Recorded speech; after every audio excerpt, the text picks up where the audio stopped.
आपे साजे करे आप जाई भी रखे आप तिस विच जग उपाय के देखे था उठा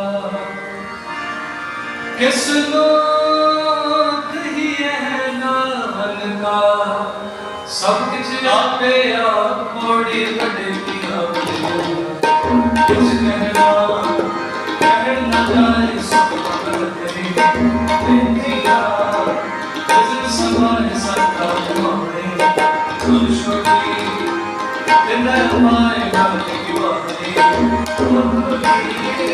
नहीं नारे सुने दिल से लगाए लगाए शुक्र बंदे का खाने सारा बंदे की बंदे बंदे का खाने सारा बंदे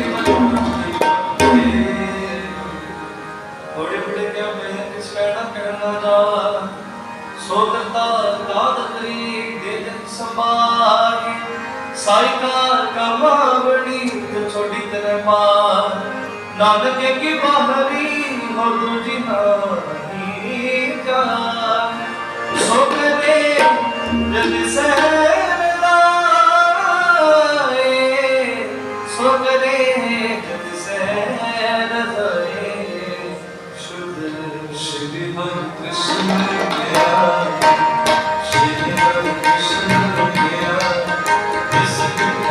सब दुख जाए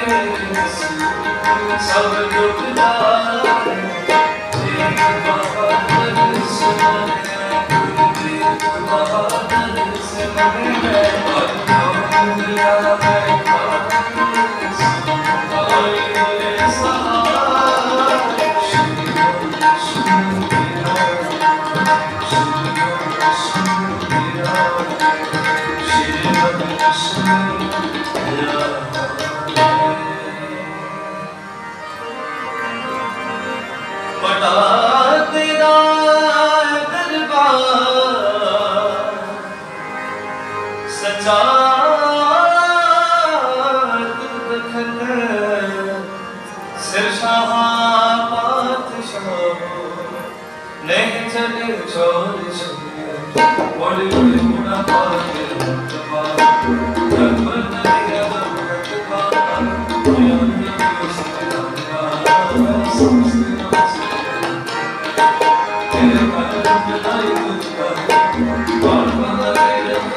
ਬਾਣੀ ਗੁਰੂ ਵਿਚਾਰਸੀ ਜੇ ਕੋ ਗੁਰਮੁਖ ਹੋਏ। ਇਹ ਬਾਣੀ ਮਹਾਂਪੁਰਖ ਕੀ ਨਿਜ ਘਰ ਵਾਸਾ ਹੋਏ। ਸੋ ਕਹੋ ਟਲ ਗੁਰ ਸੇਵੀਐ ਅਹਨ ਸੁਸਹਿਜ ਸੁਭਾਈ। ਦਰਸ਼ਨ ਪਰਸੈ ਗੁਰੂ ਕੈ ਜਨਮ ਮਰਨ ਦੁਖ ਜਾਏ। ਸਤਿਨਾਮ ਸ਼੍ਰੀ ਵਾਹਿਗੁਰੂ ਸਾਹਿਬ ਜੀ। ਮਾਝ ਮਹੱਲਾ ਤੀਜਾ। ਸਤਿਗੁਰ ਸੇਵੈ ਸੋ ਜਨ ਸੋਹੈ। ਅੰਮ੍ਰਿਤ ਨਾਮ ਅੰਤਰ ਮਨ ਮੋਹੈ।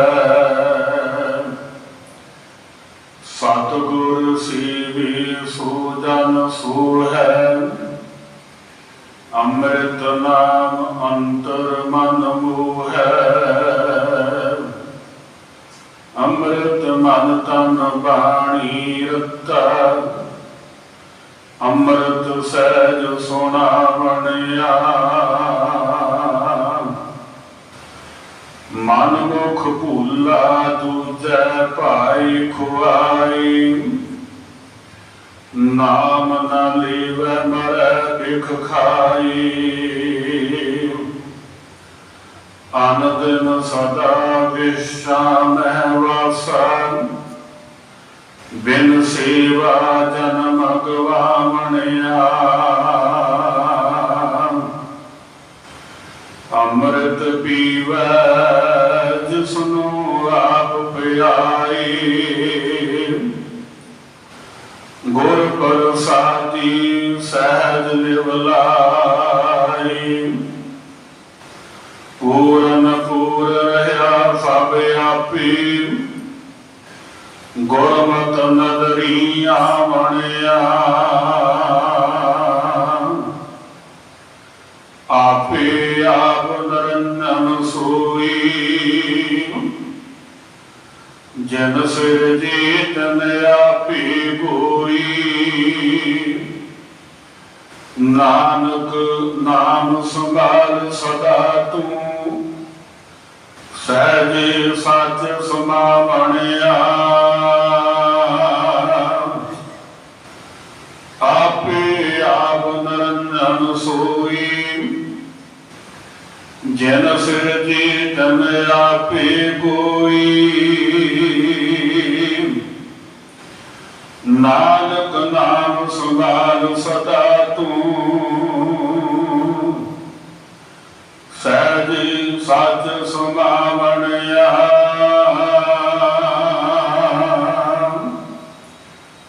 ਵਾਹਿਗੁਰੂ ਜੀ ਕਾ ਖਾਲਸਾ ਵਾਹਿਗੁਰੂ ਜੀ ਕੀ ਫਤਿਹ। ਪਰਮ ਸਤਿਕਾਰਯੋਗ ਸਤਿਗੁਰੂ ਜੀ ਦੀ ਪਾਵਨ ਪਵਿੱਤਰ ਗੋਦ ਚ ਜੁੜ ਬੈਠੇ ਗੁਰੂ ਕਾ ਖਾਲਸਾ ਸਾਧ ਸੰਗਤ ਧੰਨਤਾ ਦੇ ਯੋਗ ਹੋ। ਜੋ ਸਤਿਗੁਰੂ ਜੀ ਦੀ ਪਾਵਨ ਬਾਰਗਾਹ ਚ ਬੈਠ ਕਰਕੇ ਆਸਾ ਜੀ ਦੀ ਵਾਰ ਦੀ ਕੀਰਤਨ ਸਰਵਣ ਕਰ ਰਹੇ ਸੀ, ਸੇਵਾ ਨਿਭਾ ਰਹੇ ਸਨ। ਸਤਿਕਾਰਯੋਗ ਭਾਈ ਸਾਹਿਬ ਭਾਈ ਸਤਪਾਲ ਸਿੰਘ ਜੀ ਅਤੇ ਉਹਨਾਂ ਦੇ ਸਾਥੀ। ਹੁਣ ਸਮਾਂ ਹੈ ਜਿਸ ਪਾਵਨ ਅਸਥਾਨ ਦੀ ਮਰਿਆਦਾ ਅਨੁਸਾਰ ਚੱਲ ਰਹੀ ਲੜੀਵਾਰ ਪਾਵਨ ਗੁਰ ਸ਼ਬਦ ਦੀ ਵਿਚਾਰ ਕਥਾ ਦਾ।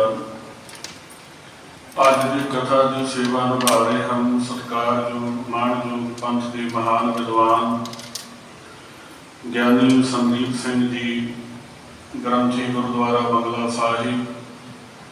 ਆਓ ਬੜੇ ਹੀ ਪਿਆਰ ਸਤਿਕਾਰ ਸਹਿਤ ਸਤਿਗੁਰੂ ਜੀ ਦੀ ਪਾਵਨ ਬਾਰਗਾਹ ਚ ਬੈਠ ਕਰਕੇ ਪਾਵਨ ਸ਼ਬਦ ਦੀ ਵਿਚਾਰ ਕਥਾ ਸਰਵਣ ਕਰੀਏ ਜੀ। ਵਾਹਿਗੁਰੂ ਜੀ ਕਾ ਖਾਲਸਾ ਵਾਹਿਗੁਰੂ ਜੀ ਕੀ ਫਤਿਹ। ਧੰਨ ਵਾਹਿਗੁਰੂ ਸਾਹਿਬ ਜੀ।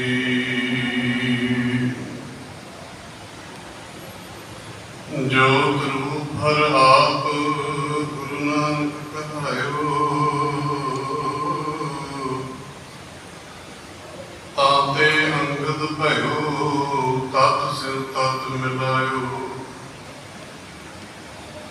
ਅੰਗਦ ਕਿਰਪਾ ਧਾਰ, ਅਮਰ ਸਤਿਗੁਰ ਤਿਰਗਿਓ। ਅਮਰਦਾਸ ਅੰਮ੍ਰਿਤ ਛਤਰ, ਗੁਰ ਰਮੈ ਦਿਓ। ਗੁਰੂ ਰਾਮਦਾਸ ਦਰਸ਼ਨ ਪਰਸ, ਕਹਿ ਮਥੁਰਾ ਅੰਮ੍ਰਿਤ ਬੈਣ।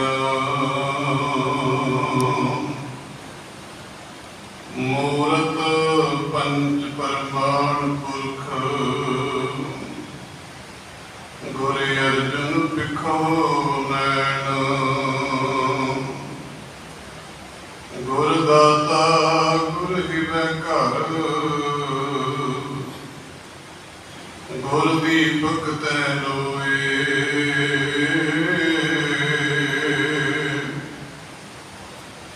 ਅਮਰ ਪਦਾਰਥ ਨਾਨਕਾ, ਮਨ ਮਾਨਿਐ ਸੁਖ ਹੋਏ। ਅਮਰ ਪਦਾਰਥ ਨਾਨਕਾ,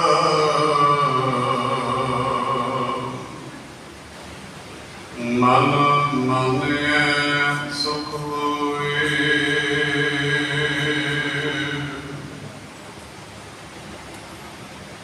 ਚਵਰ ਛਤਰ ਤਖਤ ਦੇ ਮਾਲਕ, ਹਾਜ਼ਰਾ ਹਜ਼ੂਰ ਜ਼ਾਹਰਾ ਜ਼ਹੂਰ, ਸਰਬ ਕਲਾ ਭਰਪੂਰ, ਸਮੁੱਚੀ ਕਾਇਨਾਤ ਦੇ ਰਹਿਬਰ, ਅਗੰਮੀ ਗਿਆਨ ਦੇ ਸਾਗਰ, ਚਾਰ ਪਦਾਰਥਾਂ ਕੇ ਦਾਤੇ, ਸਰਬ ਸੁਖ ਸੰਪੰਨ, ਸਰਬ ਦੁਖ ਹਰਤਾ, ਸਮੁੱਚੀ ਸ੍ਰਿਸ਼ਟੀ ਦੇ ਉਧਾਰਕ, ਵਾਹ ਵਾਹ ਬਾਣੀ ਨਿਰੰਕਾਰ ਹੈ, ਤਿਸ ਜੀਵੜ ਅਵਰ ਨ ਕੋਈ। ਐਸੇ ਦੀਨ ਦਿਆਲ ਕਿਰਪਾ ਦਾਤਾ, ਸ਼ਬਦ ਬ੍ਰਹਮ ਸਤਿਗੁਰੂ ਧੰਨ ਧੰਨ ਸਾਹਿਬ ਸ੍ਰੀ ਗੁਰੂ ਗ੍ਰੰਥ ਸਾਹਿਬ ਮਹਾਰਾਜ ਜੀ ਦੀ ਪਾਵਨ ਪਵਿੱਤਰ ਹਜ਼ੂਰੀ ਅੰਦਰ ਅਤੇ ਜਗਤ ਗੁਰੂ ਧੰਨ ਗੁਰੂ ਨਾਨਕ ਦੇਵ ਮਹਾਰਾਜ ਜੀ ਦੇ ਚਰਨ ਛੋਹ ਪ੍ਰਾਪਤ ਪਾਵਨ ਪਵਿੱਤਰ ਇਤਿਹਾਸਕ ਸਥਾਨ ਗੁਰਦੁਆਰਾ ਸ਼੍ਰੀ ਨਾਨਕ ਪਿਆਰ ਸਾਹਿਬ ਜੀ ਵਿਖੇ ਸਤ ਸੰਗਤ ਰੂਪ ਵਿੱਚ ਜੁੜ ਕਰਕੇ ਅੰਮ੍ਰਿਤਮਈ ਬਾਣੀ ਤੋਂ ਜੀਵਨ ਜਾਤ ਪ੍ਰਾਪਤ ਕਰ ਆਪਣਾ ਮਨੁੱਖਾ ਜਨਮ ਸਫਲਾ ਕਰ ਰਹੇ ਸਰਬੱਤ ਸਤ ਸੰਗੀ ਜਨੋਂ ਅਸੀਂ ਸਾਰੇ ਹੀ ਵਡਭਾਗੀ ਹਾਂ। ਸਤਿਗੁਰ ਨੇ ਕਰਨਾ ਦਇਆ ਕੀਤੀ ਹੈ, ਸਤ ਸੰਗਤ ਦੀਆਂ ਅਨਮੋਲ ਘੜੀਆਂ ਬਖਸ਼ਿਸ਼ ਕੀਤੀਆਂ, ਔਰ ਅਸੀਂ ਬੜੇ ਪਿਆਰ ਵਿੱਚ ਗੁਰੂ ਕੇ ਕੀਰਤਨੀਆਂ ਪਾਸੋਂ ਅਰਬੀ ਬਾਣੀ ਸ਼੍ਰੀ ਆਸਾ ਕੀ ਵਾਰ ਬਾਣੀ ਦਾ ਕੀਰਤਨ ਸਰਵਣ ਕੀਤਾ ਹੈ। ਉਪਰੰਤ ਜੋ ਸ਼ਬਦ ਵਿਚਾਰਿਆ ਜਾਣਾ ਹੈ, ਇਸ ਦਾ ਮੂਲ ਪਾਠ ਸਤਿਕਾਰਯੋਗ ਗੁਰੂ ਕੇ ਵਜੀਦ ਸਾਹਿਬਾਨ ਪਾਸੋਂ ਆਪ ਜੀ ਨੇ ਸਰਵਣ ਕੀਤਾ ਹੈ। ਇਸ ਪਾਵਨ ਸ਼ਬਦ ਰਾਹੀਂ ਸਤਿਗੁਰੂ ਕੀ ਉਪਦੇਸ਼ ਬਖਸ਼ਿਸ਼ ਕਰਦੇ ਨੇ। ਸਤਿਗੁਰੂ ਦੀ ਰਹਿਮਤ ਸਦਕਾ, ਨਦਰੇ ਅਨਾਇਤ ਸਦਕਾ ਵਿਚਾਰਨ ਦਾ ਯਤਨ ਕਰੀਏ। ਇਹ ਮਾਘ ਰਾਗ ਦਾ ਸ਼ਬਦ ਹੈ। ਤੀਸਰੇ ਪਾਤਸ਼ਾਹ ਧੰਨ ਧੰਨ ਸਾਹਿਬ ਸ੍ਰੀ ਗੁਰੂ ਅਮਰਦਾਸ ਪਾਤਸ਼ਾਹ ਜੀ, ਜਿਨ੍ਹਾਂ ਨੇ ਪ੍ਰਥਾਏ ਪਾਠ ਸਾਹਿਬਾਨ ਜ਼ਿਕਰ ਕਰਦੇ ਨੇ, ਤੈ ਪੜਿਓ ਇੱਕ ਮਨ ਧਰਿਓ ਇੱਕ ਕਰ ਇੱਕ ਪਛਾਣਿਓ, ਨੈਣ ਬੈਣ ਮੋਹਿ ਇੱਕ ਇੱਕ ਦੋ ਠਾਏ ਨਾ ਜਾਣਿਓ, ਸੁਪਨ ਇੱਕ ਪਰਤਕ ਇੱਕ ਇੱਕ ਸਮੈਲੀਓ, 30 ਏਕੜ 5 ਸਿੱਧ 35 ਨਾ ਖੀਣੋ, ਇੱਕੋ ਜੇ ਲਾਖ ਲੱਖੋਂ ਅਲੱਖ ਹੈ ਇੱਕ ਇੱਕ ਕਰ ਵਰਨਿਓ। ਗੁਰੂ ਅਮਰਦਾਸ ਜਪ ਪੜੈ ਤੂੰ ਇੱਕ ਲੋੜੈ ਇੱਕ ਮੰਨੈ, ਐਸੀਆਂ ਅਜ਼ਮਤਾਂ ਦੇ ਮਾਲਕ ਧੰਨ ਧੰਨ ਸਾਹਿਬ ਸ੍ਰੀ ਗੁਰੂ ਅਮਰਦਾਸ ਪਾਤਸ਼ਾਹ ਜੀ ਦੇ ਮੁਖਾਰ ਬਿੰਦ ਚੋਂ ਉਚਾਰਨ ਕੀਤਾ ਹੋਇਆ ਇਹ ਪਾਵਨ ਸ਼ਬਦ, ਜੋ ਧੰਨ ਧੰਨ ਸਾਹਿਬ ਸ੍ਰੀ ਗੁਰੂ ਗ੍ਰੰਥ ਸਾਹਿਬ ਮਹਾਰਾਜ ਜੀ ਦੇ ਪਾਵਨ ਅੰਗ 119 ਉੱਪਰ ਸਵਾਇਮਾਨ ਹੈ। ਇਹ ਅਸ਼ਟਪਦੀਆਂ ਦੇ ਰੂਪ ਵਿੱਚ ਹੈ। 4 ਬੰਦਾਂ ਤੱਕ ਵਿਚਾਰ ਹੋਈ ਹੈ। ਅਗਲੇ 4 ਬੰਦ ਜਿਨ੍ਹਾਂ ਦਾ ਮੁੱਖ ਪਾਠ ਆਪ ਜੀ ਨੇ ਸਰਵਣ ਕੀਤਾ ਹੈ, ਸਤਿਗੁਰੂ ਦੀ ਨਜ਼ਰੇ ਅਨਾਇਤ ਸਦਕਾ ਵਿਚਾਰੀਏ।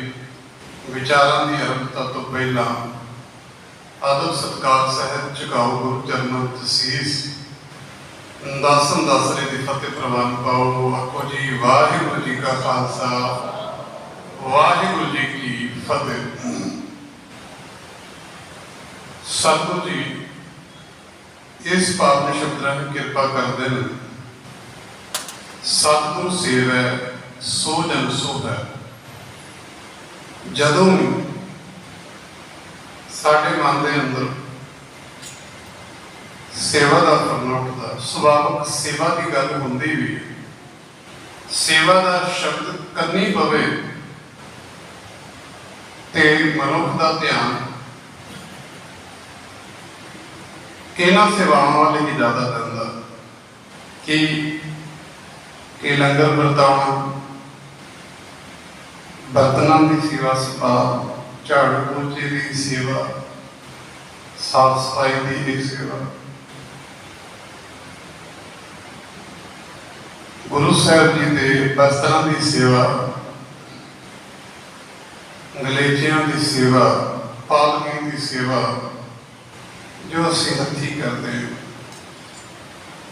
ਇਹਨਾਂ ਸੇਵਾਵਾਂ ਵੱਲ ਵੀ ਧਿਆਨ ਜਾਂਦਾ। ਪਰ ਜਦੋਂ ਅਸੀਂ ਸੇਵਾ ਦੇ ਇਸ ਸ਼ਬਦ ਨੂੰ ਸੁਣਦੇ ਹਾਂ ਤੇ ਸਾਡਾ ਧਿਆਨ ਬਾਬਾ ਬੁੱਢਾ ਸਾਹਿਬ ਜੀ ਵੱਲ, ਧੰਨ ਗੁਰੂ ਅੰਗਦ ਦੇਵ ਮਹਾਰਾਜ ਦੇ ਚਰਨਾਂ ਨਾਲ ਜੁੜਦਾ। ਜਦੋਂ ਸੇਵਾ ਦਾ ਜ਼ਿਕਰ ਕਰਦੇ ਹਾਂ ਤਾਂ ਇਤਿਹਾਸ ਵਿੱਚੋਂ ਭਾਈ ਕਨ੍ਹਈਆ ਸਾਹਿਬ ਜੀ ਦਾ ਜ਼ਿਕਰ ਆਉਂਦਾ ਹੈ, ਕਿਵੇਂ ਉਹਨਾਂ ਨੇ ਜੰਗ ਦੇ ਮੈਦਾਨ ਅੰਦਰ ਸੇਵਾ ਕੀਤੀ। ਭਗਤ ਪੂਰਨ ਸਿੰਘ ਜੀ ਜਿਨ੍ਹਾਂ ਦੀ ਸੇਵਾ ਚੇਤੇ ਆਉਂਦੀ ਹੈ। ਭਾਈ ਮਰਦਾਨਾ ਸਾਹਿਬ ਜੀ ਦੀ ਚੇਤਾ ਆਉਂਦੀ ਹੈ। ਭਾਈ ਮਰਦਾਨਾ ਜੀ ਦਾ ਜੋ ਸੇਵਾ ਦਾ, ਉਹਨਾਂ ਦੇ ਅੰਦਰ ਜੋ ਸੇਵਾ ਦੀ ਭਾਵਨਾ ਸੀ, ਜਿਸ ਤਰ੍ਹਾਂ ਉਹਨਾਂ ਦੀ ਸੇਵਾ ਉੱਥੋਂ ਆਰੰਭ ਹੋਈ ਤੇ ਅੱਜ ਦੇ ਸਮੇਂ ਤੱਕ ਵੀ ਅਨੇਕਾਂ ਗੁਰਮੁਖ ਪਿਆਰਿਆਂ ਦੀ ਸੇਵਾ ਚੇਤੇ ਆਉਂਦੀ। ਔਰ ਅਸੀਂ ਸੇਵਾ ਨੂੰ ਲੈ ਕੇ ਕੀ ਮੰਨਦੇ ਹਾਂ? ਸੇਵਾ ਕੀ ਹੈ? ਜਦੋਂ ਅਸੀਂ ਪਾਵਨ ਬਾਣੀ ਨੂੰ ਬੜੇ ਸਹਿਜ ਵਿੱਚ ਪੜ੍ਹਦੇ ਹਾਂ, ਵਿਚਾਰਦੇ ਹਾਂ, ਸਮਝ ਪੈਂਦੀ ਹੈ ਕਿ ਸੇਵਾ ਹੈ ਕੀ। ਬਾਣੀ ਵਿੱਚ ਇਹ ਵੀ ਬਚਨ ਹੁੰਦਾ, ਸੇਵਾ ਕਰਤ ਹੋਏ ਨੇ ਕਰਮੀ ਤਿਸ ਕੋ ਹੋਤ ਪ੍ਰਾਪਤ ਸਵਾਮੀ।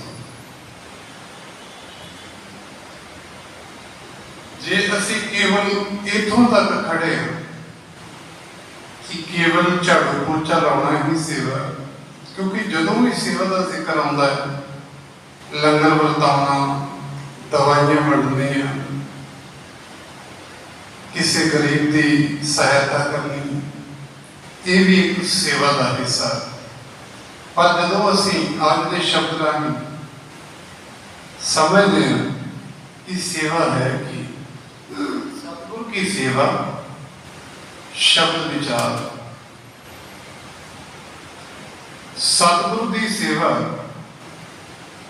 उसके पावन वचनां नूं पढ़ना, विचारना अते प्रसारण, ये भी एक सेवा जिन्हों शायद असी सेवा समझते हैं। असल में ये भी एक सेवा और सब तो वड्डी सेवा सतगुरु की सेवा शब्द विचार, जिन्हों असी शायद जदों सेवा का जिक्र करते हैं तो साडा इन्हां गल्लां वल शायद ध्यान भी नहीं जाता। असी सेवा समझते गुरु के वस्त्रां उन्होंने सेवा संभाल करनी, कुछ लोग आके पीड़ा सहते हैं, मुठियां भरते हैं, उन्होंने सेवा समझते हैं। पर असल में सच्ची सेवा की है, वो भी एक सेवा का अंग है। पर असी जदों सेवा की गल करते हैं सानू उन्हों का ही जिक्र आता, साढ़े ध्यान में उन्हों की तस्वीर बनती है जिन्होंने हथी सेवा की, किसी ने झाड़ू पोचे की सेवा की है। जिवें मैं आरंभ का जिक्र किया भाई मरदाना साहब जी का जिक्र आता, उतों आरंभ होइए, फिर किस तरह भाई कन्हैया साहब जी का, भाई पूर्ण सिंह जी का, और अज के समय तक अनेका योद्धियों का जिक्र आता। पर असी उस हिस्से में भी विसार बैठे हैं जिहड़ी सब तो वड्डी सेवा सतगुरु की सेवा जिहड़ी है वो की है शब्द विचार। गुरु की सेवा शब्द विचार, और इस सेवा राही मनुख मन करके भी आरोप होएगा और तन करके भी आरोप होएगा। जदों असी गुरबाणी नूं खुद बड़े सहज ढंग नाल पढ़ते हैं, विचारते हैं ते अपने जीवन में कमाउण का यत्न करते हैं, ते जदों कमाउने हैं फिर उसनूं प्रसारण का भी, प्रचारण का भी यत्न करते हैं। बहुत वड्डी सेवा जिथे साडा मन आरोगी हुंदा, तन भी रोग रहित हुंदा। और अनेक ऐसे प्राणी जिहड़े गुरबाणी नूं पढ़दे विचारदे ने, गुरु के उपदेश नूं पढ़दे विचारदे, जीवन विच कमाउंदे ते प्रसारदे ने, वो भी रोग रहित हुंदे ने। ते जदों असी सेवा की गल करते हैं ते पावन बाणी दे विच वचन आउंदा, सेवक को सेवा बनियाई, हुक्म बूझ परम पद पाए। क्योंकि बहुते प्राणी सवाल करते हैं कि यही सेवा जोड़े झाड़ने, जोड़ा घर में सेवा करनी, दरियां झाड़ देनियां, वैक्यूम लगा देना, गलीचियां के ऊपर पत्थर के उत्ते पानी पा के उसनूं धोना, उसनूं पोचा लाना, यही सेवा है। वस्त्रां की संभाल करनी कि यही सेवा है। सतगुरु ने जिक्र किया, सेवक कहो सेवा बनियाई, हुक्म बूझ परम पद पाए। सेवक की वड्डी सेवा की है हुक्म नूं बुझना, हुक्म नूं बुझना ही, हुक्म नूं मनना भी। असी बाणी में होर वचन पढ़ते हैं, गुर क्या कहे सेवक जो है, गुर की आज्ञा मानना है, आज्ञा सहनी। क्योंकि आज्ञा मननी बड़ी औखी, भावें वो अपने अध्यापक अपने टीचर की होवे, जिथे असी जॉब करते हुए, नौकरी करते हुए अपने मालक की होवे, माता पिता का होवे, अपने उस्ताद के हुक्म विच चलना, हुक्म विच सहना बहुत औखा। किस तरह बाद विच भावें बच्चे नूं समझ आउंदी है, नहीं ये मेरे वास्ते भला सी, ਉਹਦੇ मन में सत्कार पैदा हुंदा, पर उन्हां चिर इस हुक्म नूं सहना बहुत औखा जिन्ना चिर अंदर प्रीत नहीं बनती। ਇਹ ਮੇਰੇ ਭਲੇ ਵਾਸਤੇ ਹੈ। ਉਹਨਾਂ ਚਿਰ ਮਾਤਾ ਪਿਤਾ ਦਾ ਹੁਕਮ ਵੀ ਸਹਿਣਾ, ਇੱਕ ਪਤਨੀ ਦਾ ਪਤੀ ਉਹ ਆਪਣੇ ਹੁਕਮ ਚਲਾਉਂਦਾ ਹੈ, ਇੱਕ ਪਤਨੀ ਆਪਣੇ ਪਤੀ ਤੇ ਹੁਕਮ ਚਲਾਉਂਦੀ ਹੈ, ਉਹ ਵੀ ਇੱਕ ਦੂਜੇ ਦਾ ਹੁਕਮ ਸਹਿਣਾ ਉਹਨਾਂ ਵਾਸਤੇ ਮੁਸ਼ਕਿਲ ਹੈ। ਔਰ ਸਾਡਾ ਖਸਮ ਮਾਲਕ ਉਸ ਦੇ ਉਪਦੇਸ਼ ਨੂੰ ਗ੍ਰਹਿਣ ਕਰਨਾ, ਉਹਦੇ ਹੁਕਮ ਵਿੱਚ ਚੱਲਣਾ, ਇਸੇ ਕਰਕੇ ਹੁਕਮ ਦੇ ਨਾਲ ਰਜ਼ਾ ਸ਼ਬਦ ਵਰਤਿਆ ਗਿਆ, ਨਿਮਰਤਾ ਤੇ ਸਹਿ। ਹੁਕਮ ਰਜ਼ਾਈ ਚੱਲਣਾ, ਹੁਕਮ ਦੇ ਨਾਲ ਰਜ਼ਾ ਦਾ ਵੀ ਜ਼ਿਕਰ ਕੀਤਾ। ਹੁਕਮ ਮੰਨਣਾ ਕਠਿਨ ਲੱਗਦਾ, ਕਿੰਨਾ ਚਿਰ ਜਿੰਨਾ ਚਿਰ ਮਨੁੱਖ ਨੂੰ ਅਹਿਸਾਸ ਨਹੀਂ ਹੁੰਦਾ ਹੁਕਮ ਕੀ ਹੈ, ਮੇਰੇ ਜੀਵਨ ਦਾ ਪ੍ਰਯੋਜਨ ਕੀ ਹੈ, ਮੈਂ ਕੀ ਕਰਨਾ, ਮੇਰੇ ਵਾਸਤੇ ਕੀ ਫਾਇਦੇਮੰਦ ਹੈ, ਕੀ ਮੇਰੇ ਲਈ ਨੁਕਸਾਨਦੇਹ ਹੈ, ਇਸ ਗੱਲ ਦੀ ਜਿੰਨਾ ਚਿਰ ਸਮਝ ਨਹੀਂ ਪੈਂਦੀ। ਇਸ ਲਈ ਸੇਵਕ ਕੋ ਸੇਵਾ ਬਨਿਆਈ, ਹੁਕਮ ਬੂਝ ਪਰਮ ਪਦ ਪਾਏ। ਹੁਕਮ ਨੂੰ ਬੁੱਝਣਾ, ਹੁਕਮ ਤੇ ਚੱਲਣਾ। ਅਸੀਂ ਹੁਕਮ ਚਲਾਉਣਾ ਚਾਹੁੰਦੇ, ਹੁਕਮ ਵਿੱਚ ਚੱਲ ਕੇ ਰਾਜੀ ਨਹੀਂ। ਧਾਰਮਿਕ ਸਥਾਨ ਤੇ ਅਸੀਂ ਇਕੱਤਰ ਹੁੰਦੇ ਹਾਂ। ਵੇਖੋ ਵੱਡੇ ਵੱਡੇ ਸਮਾਗਮ ਕਰਾਏ ਜਾਂਦੇ ਨੇ, ਪ੍ਰਬੰਧਕ ਜਨ ਬੜੀ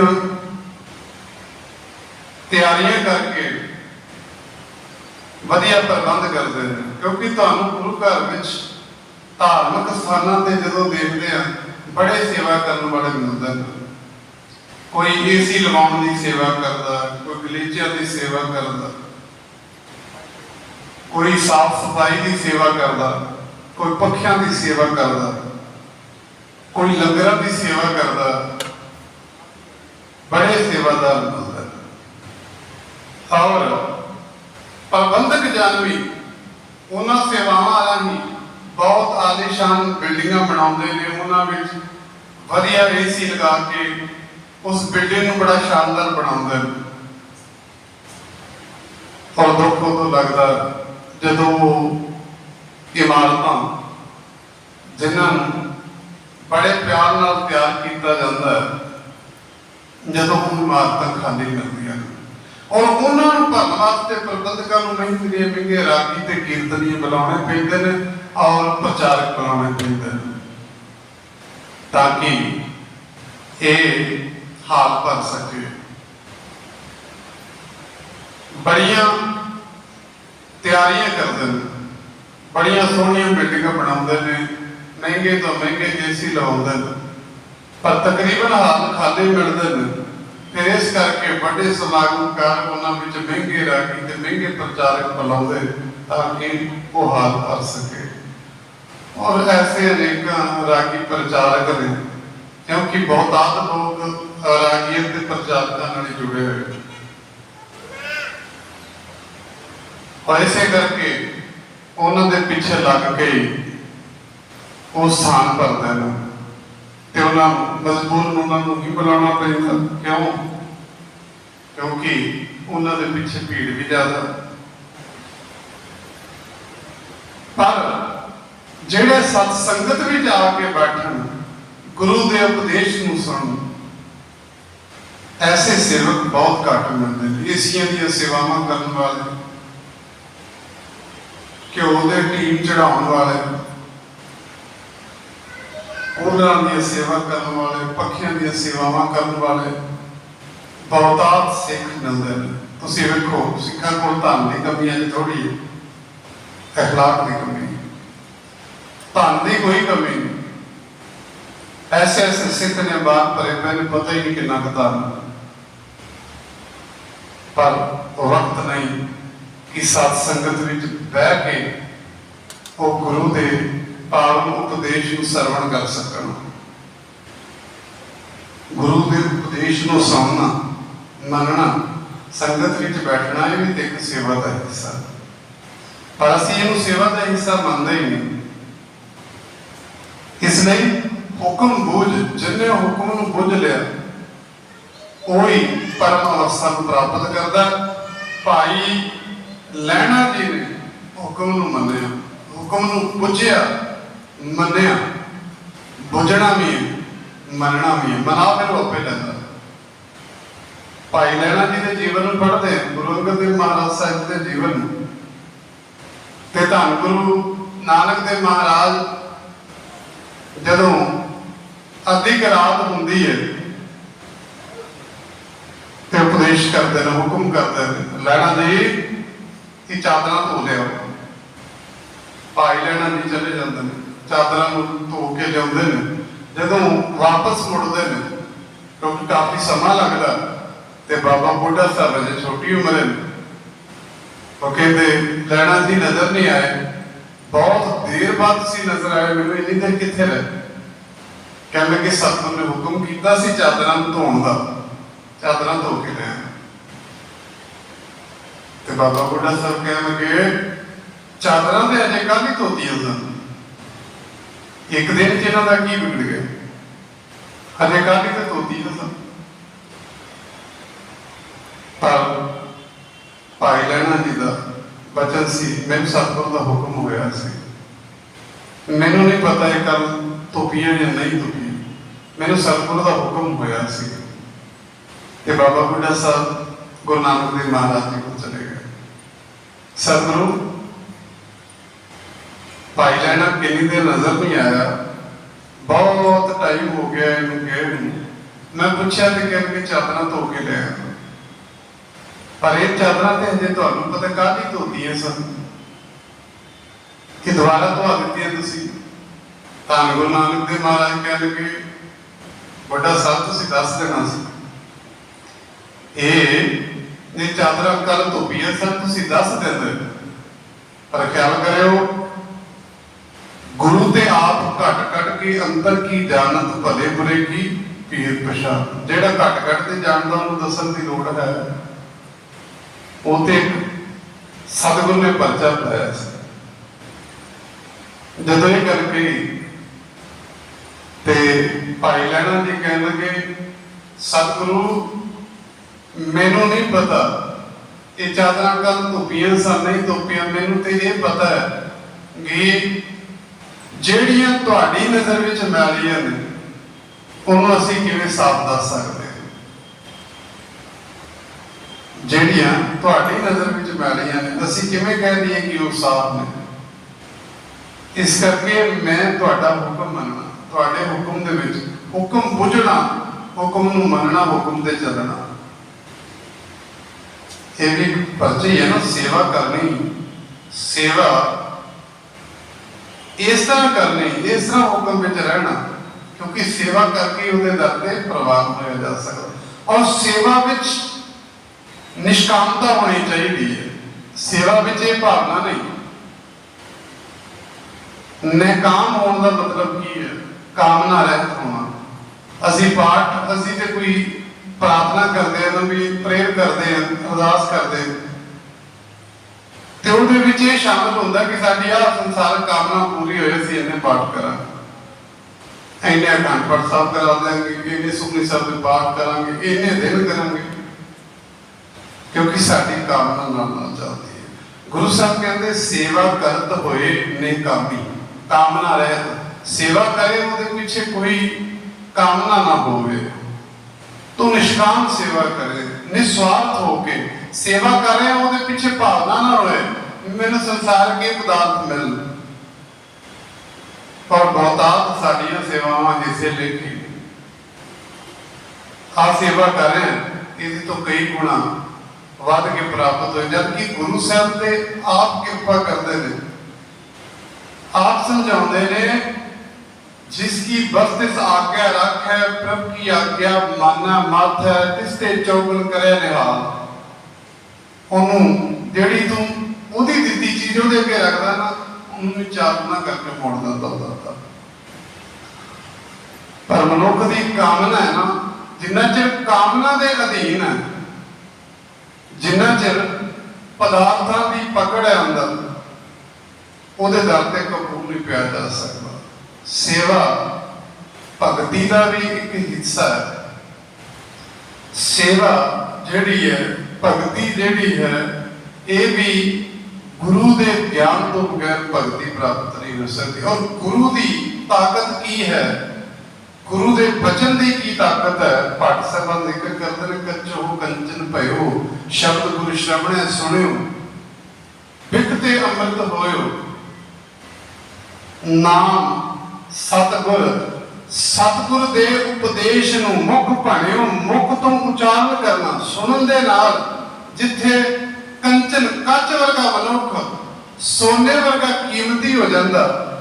गुरु दे उपदेश नूं, गुरु दे नाम नूं उचारण करन द्वारा भी मनुख जेड़ा अंदर बिक भरी बैठा है उस बिक तो निजात पा सकता है।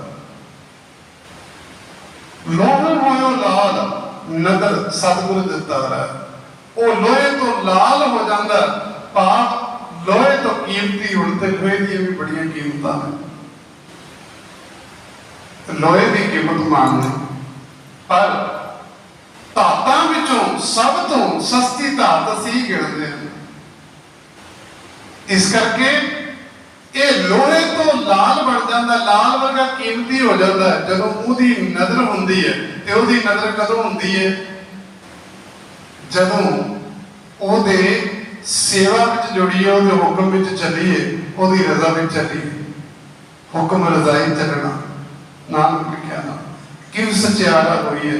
सचियार किवें होया जा सकता? उहदे हुक्म विच चल के, उहदी रजा विच चल के।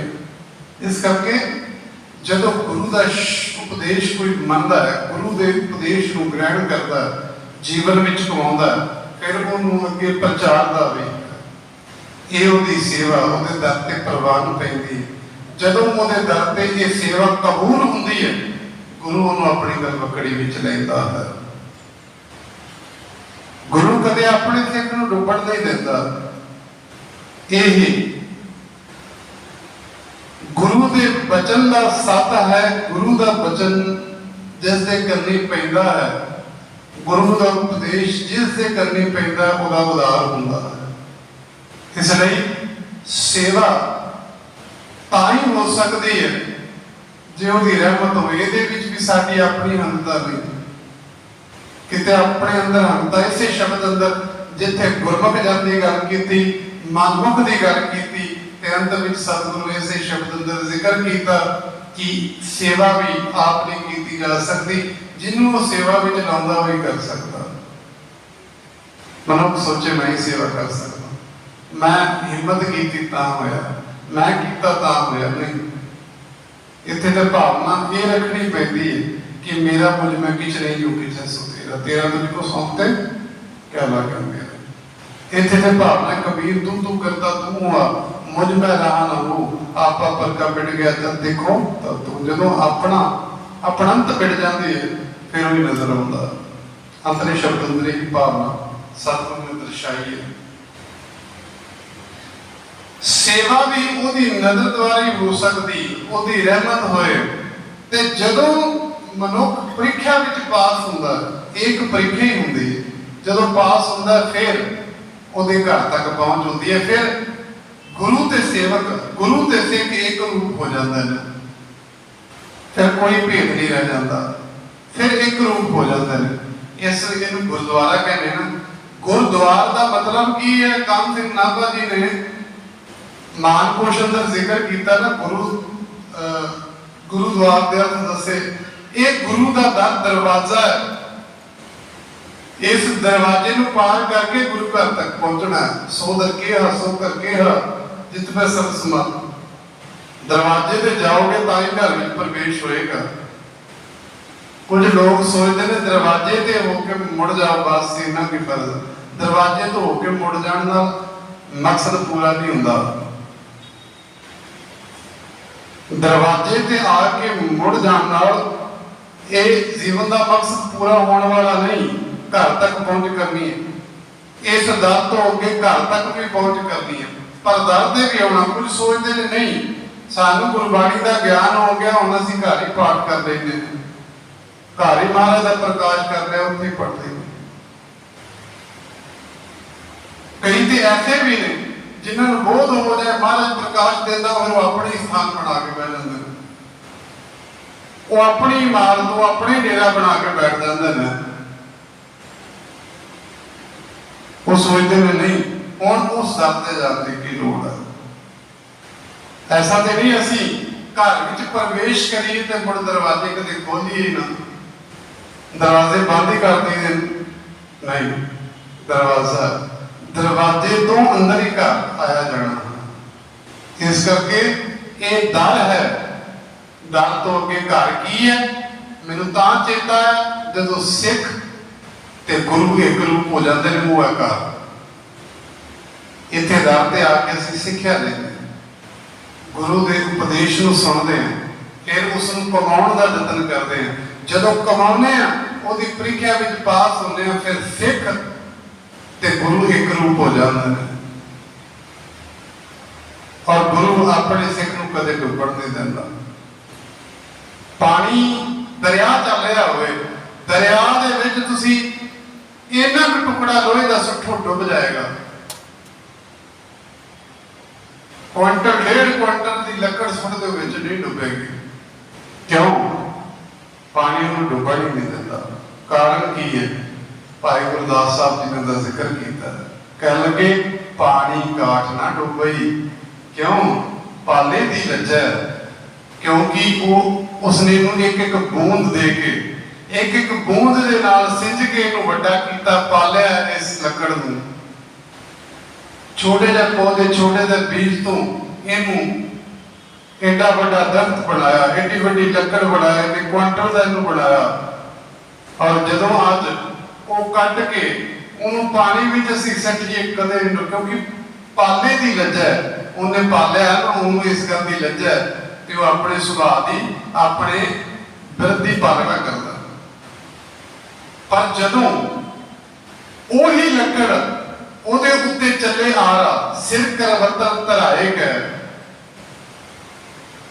ਉਹ ਉਸ ਦੇ ਸਿਰ ਉੱਤੇ ਆਰਾ ਧਰ ਕੇ ਉਸ ਨੂੰ ਚੀਰਦਾ, ਚੀਰ ਕੇ ਜਹਾਜ਼ ਦੇ ਕਿਸ਼ਤੀ ਦੇ ਨਾਮ ਦੇ ਰੂਪ ਵਿੱਚ ਤਿਆਰ ਕਰਦਾ।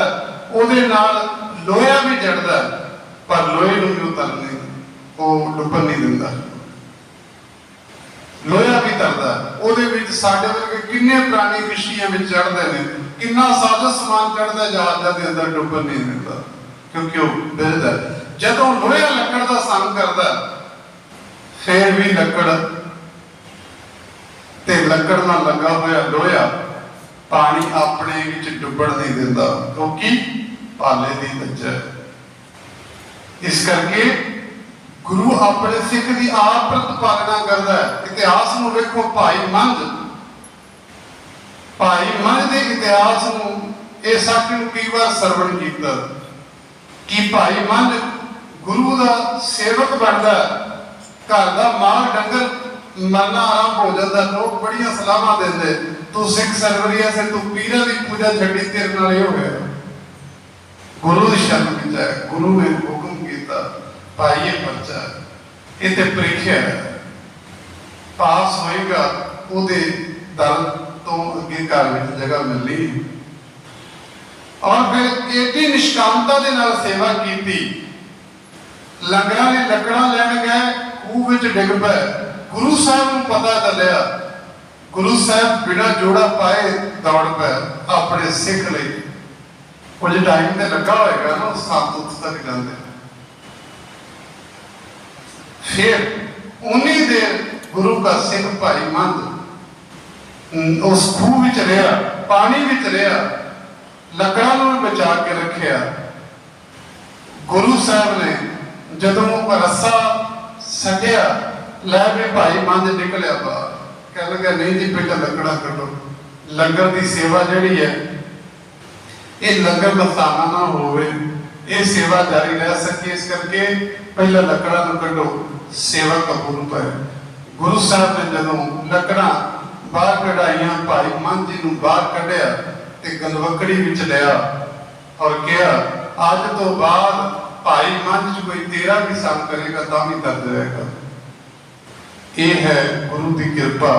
ਜਦੋਂ ਗੁਰੂ ਤੇ ਗੁਰੂ ਦਾ ਸਿੱਖ ਇੱਕ ਰੂਪ ਹੋ ਜਾਂਦੇ ਨੇ, ਫਿਰ ਸਿੱਖ ਦਾ ਵੀ ਕੋਈ ਸੰਗ ਕਰੇ ਉਹ ਵੀ ਤਰ ਜਾਂਦਾ, ਕਿਉਂਕਿ ਭਾਲੇ ਦੀ ਲੱਜਾ ਸਿੱਖ ਦੇ ਅੰਦਰ ਕਿਤੇ ਅਵਗੁਣ ਪ੍ਰਗਟ ਵੀ ਹੋਣ ਲੱਗੇ, ਗੁਰੂ ਆਪ ਕਿਰਪਾ ਕਰਦਾ, ਉਸ ਅਵਗੁਣ ਤੋਂ ਬਚਾ ਲੈਂਦਾ, ਉਸ ਬੁਰੀ ਆਦਤ ਤੋਂ ਬਚਾ ਲੈਂਦਾ, ਪ੍ਰਤਪਾਲਣਾ ਕਰਦਾ। ਪਰ ਉਹਦੇ ਦਰ ਤੋਂ ਘਰ ਤੱਕ ਪਹੁੰਚ ਹੋਏ ਤਾਂ ਅਸੀਂ ਤੇ ਸੋਚਦੇ ਹਾਂ ਬਸ ਦਰ ਤੱਕ ਆ ਗਏ, ਸਾਡਾ ਫਰਜ਼ ਖਤਮ। ਨਹੀਂ ਭਾਈ, ਦਰ ਤੇ ਆਇਆ, ਉਹਦੇ ਉਪਦੇਸ਼ ਨੂੰ ਸਰਵਣ ਕਰ, ਉਪਦੇਸ਼ ਨੂੰ ਜੀਵਨ ਵਿੱਚ ਕਮਾ, ਗੁਰਬਾਣੀ ਪੜ੍ਹਨਾ, ਵਿਚਾਰਨਾ, ਫਿਰ ਜੀਵਨ ਵਿੱਚ ਕਮਾਉਣਾ, ਭਾਵ ਉਹਦੇ ਹੁਕਮ ਨੂੰ ਸਮਝਣਾ, ਬੁੱਝਣਾ, ਹੁਕਮ ਨੂੰ ਮੰਨਣਾ ਤੇ ਕਮਾਉਣਾ, ਤੇ ਫਿਰ ਉਸੇ ਹੁਕਮ ਦਾ ਪ੍ਰਸਾਰ ਕਰਨਾ। ਇਹ ਸੇਵਾ ਹੈ। ਇਹ ਜਿਹਦੇ ਹਿੱਸੇ ਹੁੰਦੀ ਹੈ ਉਹਦੇ ਦਰ ਤੇ ਪ੍ਰਵਾਨ ਹੁੰਦਾ, ਤੇ ਜਦੋਂ ਪ੍ਰਵਾਨ ਹੁੰਦਾ ਇੱਕ ਰੂਪ ਹੋ ਜਾਂਦਾ, ਉਹਦੇ ਘਰ ਵਿੱਚ ਜਗ੍ਹਾ ਮਿਲਦੀ ਹੈ, ਉਹਦੇ ਰੂਪ ਹੋ ਜਾਂਦਾ, ਉਹਨੂੰ ਫਿਰ ਹਰ ਜਗ੍ਹਾ ਜ਼ਰਰੇ ਜ਼ਰਰੇ ਵਿੱਚ ਉਹ ਮਾਲਕ ਨਜ਼ਰ ਆਉਂਦਾ। ਆਦਿ ਸ਼ਬਦ ਅੰਦਰ ਹੀ ਤੇ ਉਪਦੇਸ਼ ਦਿੱਤਾ ਸਤਿਗੁਰੂ। ਅਸੀਂ ਸੇਵਾ ਕੇਵਲ ਇਹ ਸੋਚਦੇ ਹਾਂ, ਸੇਵਾ ਇਹੀ ਹੈ ਕਿ ਗੁਰੂ ਦੇ ਬਸਰਾਂ ਦੀ ਮੋਟੀ ਚਾਪੀ ਕਰਨੀ, ਇਹ ਏਸੀ ਲਗਵਾ ਦਿੱਤੇ, ਚਾਦਰ ਚੜਾ ਦਿੱਤੀ ਹੈ, ਔਰ ਰੁਮਾਲਿਆਂ ਦੀ ਸੇਵਾ ਕਰਦੇ ਨੇ। ਇੱਕ ਹੋਰ ਬਹੁਤ ਅਹਿਮ ਗੱਲ ਜੋ ਮੈਂ ਕਹਿ ਦੇਣਾ ਚਾਹੁੰਦਾ, ਕਈਆਂ ਨੂੰ ਸ਼ਾਇਦ ਇਹ ਚੰਗੀ ਨਾ ਲੱਗੇ, ਜਦੋਂ ਮਨੁੱਖ ਗੁਰੂ ਦੇ ਉਪਦੇਸ਼ ਨੂੰ ਕਮਾਉਂਦਾ ਹੈ ਨਾ, ਸੇਵਕ ਨੂੰ ਸੇਵਾ ਬਣਾਏ, ਹੁਕਮ ਪੂਰ ਪਰਮਪਦ ਭਾਈ, ਜਦੋਂ ਹੁਕਮ ਨੂੰ ਸਮਝਦਾ, ਸੇਵਕ ਬਣਦਾ, ਤੇ ਫਿਰ ਉਹ ਪਖੰਡ ਨਹੀਂ ਕਰਦਾ, ਉਹ ਪਖੰਡ ਨਹੀਂ ਕਰਦਾ, ਪਰਮ ਪਦ ਤੱਕ ਪਹੁੰਚਦਾ। ਫਿਰ ਉਸ ਨੂੰ ਪਤਾ ਲੱਗ ਜਾਂਦਾ ਵੀ ਸੱਚੀ ਸੇਵਾ ਕੀ ਹੈ। ਔਰ ਗੁਰਦੁਆਰਿਆਂ ਵਿੱਚ ਥਾਂ ਨਹੀਂ ਰੁਮਾਲੇ ਰੱਖਣ ਦੀ, ਪਰ ਸਾਨੂੰ ਇਹ ਲੱਗਦਾ ਕਿ ਜੇ ਰੁਮਾਲਾ ਨਾ ਚੜਾਇਆ ਤੇ ਸਾਡੀ ਸੇਵਾ ਪ੍ਰਵਾਨ, ਸਾਡਾ ਪਾਠ ਪ੍ਰਵਾਨ ਨਹੀਂ ਹੋਣਾ। ਅਸੀਂ ਇਸ ਗੱਲ ਨੂੰ ਸਮਝਦੇ ਨਹੀਂ। ਸੇਵਾ ਜਿਹੜੀ ਹੁੰਦੀ ਹੈ ਨਾ, ਉਹ ਅਕਲ ਨਾਲ ਹੀ ਹੁੰਦੀ ਹੈ, ਤੇ ਅਕਲ ਮਾਤਰ ਗੁਰੂ ਨੇ ਦਿੱਤੀ ਹੁੰਦੀ ਹੈ। ਇਸ ਕਰਕੇ ਗੁਰਮਤਿ ਦੇ ਧਾਰਨੀ ਹੋਣਾ ਕਿ ਹੁਕਮ ਪੁੱਜਣ ਦਾ ਭਾਵ ਹੈ ਸੇਵਕ ਬਣਨਾ। ਸੇਵਕ ਬਣਨ ਦਾ ਭਾਵ ਕੀ ਹੈ? ਫਿਰ ਉਹ ਪਖੰਡ ਤੇ ਹੋਰ ਦੁਨਿਆਵੀ ਰੀਤਾਂ ਤੋਂ ਵੱਖਰਾ ਹੋ ਜਾਂਦਾ, ਉਹ ਸੱਚ ਦੇ ਮਾਰਗ ਦਾ ਪਾਧੀ ਬਣਦਾ, ਉਹ ਪਖੰਡ ਤੋਂ ਦੂਰ ਹੋ ਜਾਂਦਾ, ਅਸੀਂ ਉਹਦਾ ਹੋਰ ਹਿੱਸਾ ਬਣ ਜਾਂਦੇ ਹਾਂ। ਗੁਰੂ ਘਰਾਂ ਵਿੱਚ, ਕਿਉਂਕਿ ਮੈਂ ਆਪਣੇ ਹੱਥੀਂ ਵੇਖਦਾ, ਰੁਮਾਲੇ ਚੜ੍ਹਦੇ, ਹੱਥੀਂ ਚੜਾਉਂਦੇ, ਤੇ ਹੱਥੀਂ ਜਦੋਂ ਉਤਾਰੀਦਾ, ਉਦੋਂ ਜੋ ਮਨ ਵਿੱਚ ਆਉਂਦਾ ਉਹ ਖਿਆਲ ਪਿਆਰ ਨਹੀਂ ਕੀਤਾ ਜਾ ਸਕਦਾ, ਕਿਉਂਕਿ ਅਸੀਂ ਦੇਖਾ ਦੇਖੀ ਕਰੀ ਜਾਂਦੇ ਹਾਂ। ਮਨ ਨੂੰ ਬੂਝ ਨਾ ਪਾਏ ਵਾਲੀ ਗੱਲ ਹੈ, ਦੇਖਾ ਦੇਖੀ ਕਰੀ ਜਾ ਰਹੇ, ਕਿਵੇਂ ਰੁਮਾਲਾ ਚੜਾ ਰਹੀ, ਪਿੱਛੇ ਸਾਰੇ ਅਸੀਂ ਤੁਰੇ। ਪੁੱਛੋ ਗੁਰੂ ਕੇ ਵਜ਼ੀਰ ਸਾਹਿਬਾਨ, ਗ੍ਰੰਥੀ ਸਾਹਿਬਾਨ ਨੂੰ ਪੁੱਛੋ, ਹੈਡ ਗ੍ਰੰਥੀ ਸਾਹਿਬ ਨੂੰ ਪੁੱਛੋ, ਗੁਰੂ ਘਰ ਵਿੱਚ ਕੀ ਚੀਜ਼ ਦੀ ਜ਼ਰੂਰਤ ਹੈ। ਭਾਈ ਸਾਹਿਬ ਜੀ, ਅਸੀਂ ਉਹ ਲੈ ਕੇ ਆਈਏ, ਇਹ ਨਹੀਂ ਦੇਖਾ ਦੇਖੀ ਰੁਮਾਲਿਆਂ ਦੀ ਪਰਮਾਰ, ਔਰ ਅਮਾਰ ਲੱਗੇ ਪੈਨੇ ਰੁਮਾਲਿਆਂ ਦੇ, ਔਰ ਜਦੋਂ ਲੋਕ ਵੀਡੀਓ ਬਣਾ ਪਾਉਂਦੇ, ਸਾਡਾ ਆਪਣਾ ਮਨ ਦੁਖਦਾ। ਇਸ ਕਰਕੇ ਜਦੋਂ ਗੁਰੂ ਦਾ ਸਿੱਖ ਸੇਵਾ ਕਰਦਾ ਤਾਂ ਫਿਰ ਸੇਵਾ ਸਮਝ ਕੇ ਹੁੰਦੀ ਹੈ, ਬੇਸਮਝੀ ਵਿੱਚ ਨਹੀਂ। ਇਹ ਵੀ ਇੱਕ ਅਹਿਮ ਮੁੱਦਾ ਜਿਹਦੇ ਵੱਲ ਸਾਨੂੰ ਧਿਆਨ ਦੇਣਾ ਚਾਹੀਦਾ। ਬੜੇ ਬੜੇ ਸੇਵਕ ਨੇ ਜਿਹੜੇ ਸੇਵਾ ਕਰਦੇ ਨੇ ਔਰ ਸੇਵਾ ਨੂੰ ਜੜਾਉਂਦੇ ਨਹੀਂ, ਔਰ ਅਸੀਂ ਤੇ ਥੋੜੀ ਜਿਹੀ ਸੇਵਾ ਕਰਨੀ ਹੈ, ਬਾਰ-ਬਾਰ ਜੜਾਉਂਦੇ ਹਾਂ। ਲੈ ਤੂੰ ਹੁਣ ਸਾਨੂੰ ਆ ਕੇ ਉਪਦੇਸ਼ ਦੇਣ ਲੱਗਾ, ਅਸੀਂ ਤੇ 16 ਸਾਲ ਹੋ ਗਏ, 20 ਸਾਲ ਹੋ ਗਏ ਇੱਥੇ ਇਹ ਕੁਝ ਕਰਦੇ ਹਾਂ, ਤੁਸੀਂ ਨਵੇਂ ਆਏ। ਕੋਈ ਕਹਿੰਦਾ ਜੀ ਅਸੀਂ ਤਾਂ ਸਾਰੀ ਰਾਤ ਹੋ ਗਈ ਇੱਥੇ ਸੇਵਾ ਕਰਦੇ, ਤੁਸੀਂ ਸਵੇਰੇ ਆ ਕੇ ਸਾਨੂੰ ਉਪਦੇਸ਼ ਦੇਣ ਲੱਗੇ। ਨਹੀਂ, ਇਹ ਅਪਣੰਤ ਖਤਮ ਕਰਨੀ ਪੈਣੀ ਹੈ, ਫਿਰ ਉਹਦੇ ਦਰ ਤੇ ਪ੍ਰਵਾਨ ਹੋਵਾਂਗੇ।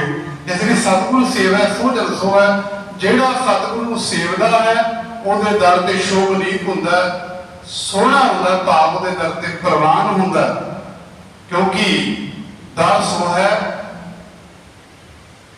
ਦਰ ਸਾਚਾ ਸਚਿਆਰ, ਉਹਦੇ ਦਰ ਤੇ ਸ਼ੋਭਾ ਕੌਣ ਪਾਉਂਦਾ? ਜਿਹੜਾ ਸਚਿਆਰ ਹੈ। ਤੇ ਸਚਿਆਰ ਹੋਣ ਲਈ ਕੀ ਕਰਨਾ ਪਏਗਾ? ਕਿਉਂ ਸਚਿਆਰਾ ਹੋਈਏ, ਕਿਉਂ ਕੂੜਾ ਟੁੱਟਾ ਪਾਲੋ ਹੁਕਮਦਾਈ ਚੱਲਣਾ, ਨਾਨਕ ਲਿਖਿਆ ਨਾ। ਪਰ ਗੁਰੂ ਤੋਂ ਬਗੈਰ ਅਸੀਂ ਇਸ ਭੌਤਿਕ ਸੰਸਾਰ ਤੋਂ ਤਰ ਵੀ ਨਹੀਂ ਸਕਦੇ, ਕਿਉਂਕਿ ਗੁਰੂ ਹੀ ਐਸਾ ਹੈ ਜਿਹੜਾ ਬਲਿਹਾਰੀ ਗੁਣ ਆਪਣੇ ਦਿਵਾੜੀ ਸਦਵਾਰ, ਜਿਨ ਮਾਨਸ ਤੇ ਦੇਵਤੇ ਕੀਏ ਕਰਤ ਨਾ ਲਾਗੀ ਪਾਰ। ਦੇਵਤੇ ਬਣਾ ਦਿੰਦਾ, ਸ਼ੋਭਨੀਕ ਸ਼ੋਭਾ ਵਾਲੇ ਬਣਾ ਦਿੰਦਾ। ਕੌਣ? ਗੁਰੂ। ਔਰ ਖਿੰਨ ਨਹੀਂ ਲਾਉਂਦਾ। ਅੱਖ ਝਪਕਣ ਦਾ ਜਿੰਨਾ ਸਮਾਂ ਇੱਕ ਫੋਲ ਦੇ ਅੰਦਰ ਉਹ ਮਾਨਸ ਤੋਂ ਦੇਵਤੇ ਬਣਾ ਦਿੰਦਾ। ਕਰਤ ਨਾ ਲਾਗੀ ਪਾਰ, ਦੇਰ ਨਹੀਂ ਕਰਦਾ ਉਹ।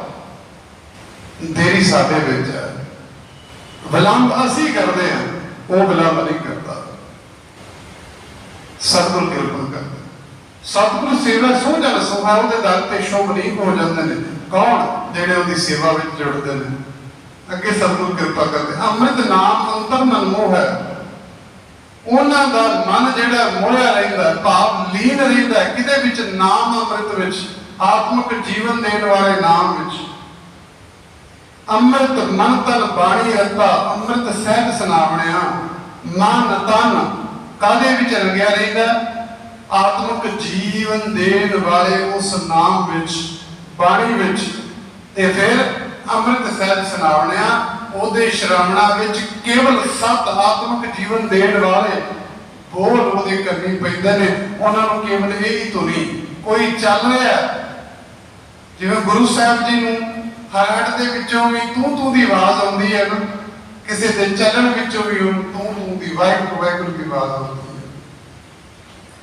ਪੱਤਿਆਂ ਦੀ ਛਣਕਣਾਹਟ ਵਿੱਚੋਂ ਵੀ ਉਸ ਨੂੰ ਉਸ ਦਾ ਕੀਰਤਨ ਸਰਵਣ ਕਰਦਾ, ਉਹਦੇ ਵਿੱਚੋਂ ਉਹਨੂੰ ਸੁਣਾਈ ਪੈਂਦਾ ਕਿ ਗੁਰੂ ਦਾ ਉਪਦੇਸ਼, ਗੁਰੂ ਦੀ ਸਿਫਤ ਸਲਾਹ। ਇਹ ਪੌਦੇ ਵੀ ਪੈ ਕਰਦੇ ਨੇ, ਇਹ ਦਰਖਤ ਵੀ ਪੈ ਕਰਦੇ ਨੇ, ਇਹਦੀਆਂ ਡਾਲੀਆਂ, ਇਹਦੇ ਪੱਤੇ ਵੀ ਉਹਦੀ ਸਿਫਤ ਸਲਾਹ ਕਰਦੇ ਨੇ, ਕਿਉਂਕਿ ਨਾਮ ਵਿੱਚ ਮਨ ਲੱਗਿਆ ਜਾਂਦਾ। ਪਰ ਦੂਜੇ ਪਾਸੇ ਮਨ ਨੂੰ ਭੁੱਲਾ ਦੂਜੇ ਪਾਏ, ਮਨ ਦੇ ਪਿੱਛੇ ਤੁਰਨ ਵਾਲਾ ਦੂਜੇ ਭਾਵ ਵਿੱਚ ਆਪਣਾ ਜੀਵਨ ਗਵਾਉਂਦਾ ਤੇ ਖੁਆਰ ਹੁੰਦਾ, ਕਿਉਂਕਿ ਹਰ ਬਿਸਰਤ ਸਦਾ ਖੁਆਰੀ।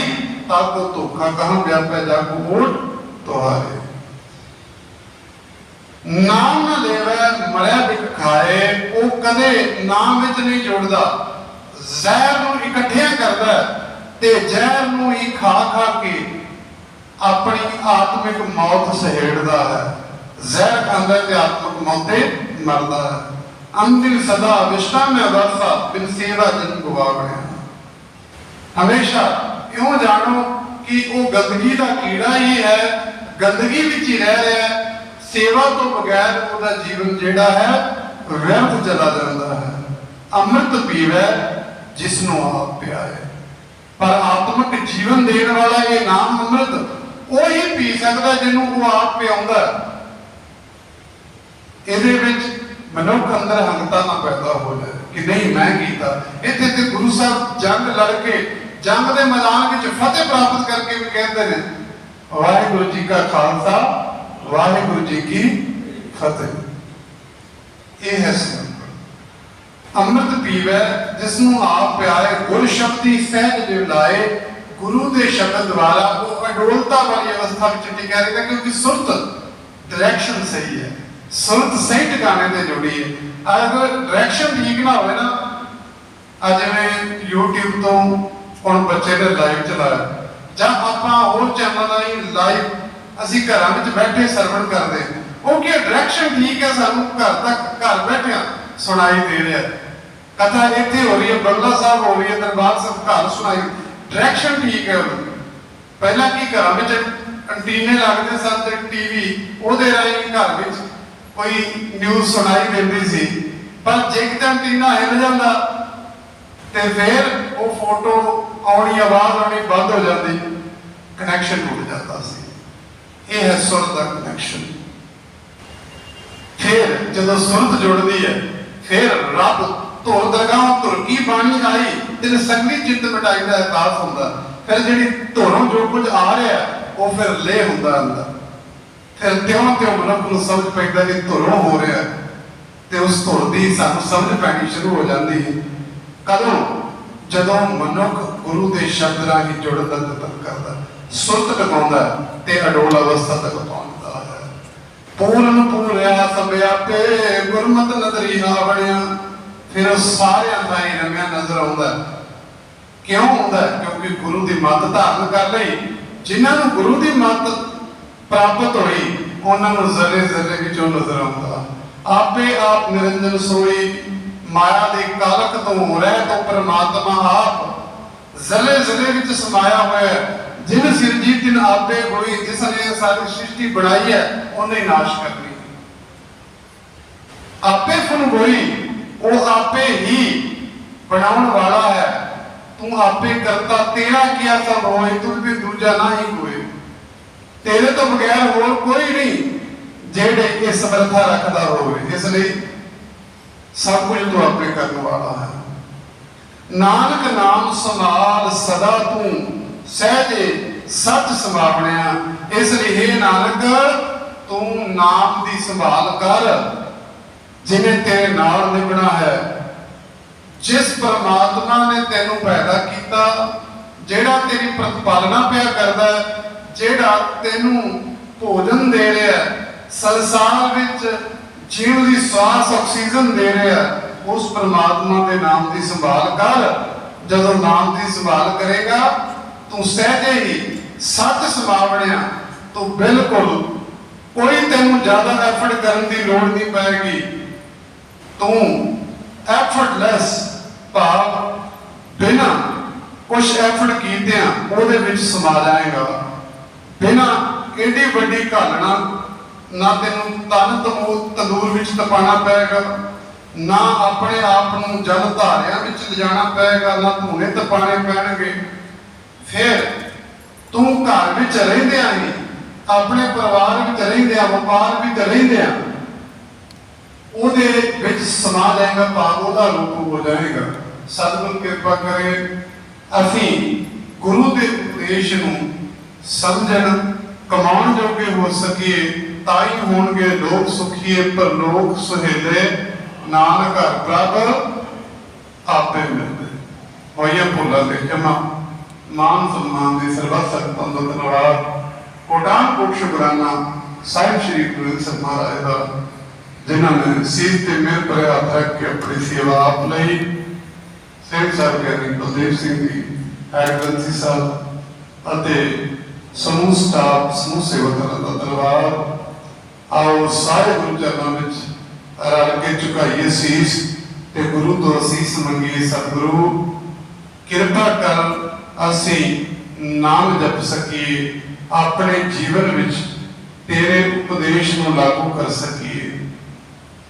सारे गुरु चरणों में शीश झुकाओ। दासन दास रे नची दी फतेह प्रवान पावा को जी। वाहिगुरू जी का खालसा